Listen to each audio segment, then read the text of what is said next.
தொழுதிடும் M மன்னோர்க்கெல்லாம் ஆதியாகும் நின்றவன் யாரு? ஆறுமுகன் அன்றோ என்று சொன்னார். இந்த ஆறுமுகம் சாதாரணமானது அல்ல. நினைத்தால் நினைத்ததை, கேட்டால் கேட்டதை உடனடியாக ஓடோடி வந்து கொடுக்கக்கூடியவன் எம்பெருமான் முருகன். திருத்தணியில் உதித்தருளும் ஒருத்தன் மலை விருத்தன் எனதுழத்தில் உறையும் கருத்தன் மயில் நடத்துகுகன் வேலே.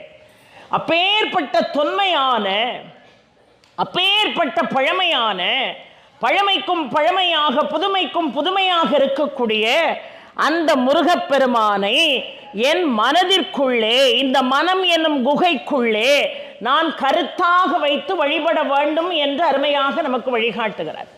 முருகனுக்கு எத்தனையோ நாமங்கள் இருக்கிறது. கார்த்திகேயன் என்று அழைக்கிறோம், கதிர்வேலன் என்று அழைக்கிறோம், முருகன் என்று அழைக்கிறோம், குமரன் என்று அழைக்கிறோம், கந்தன் என்று அழைக்கிறோம்.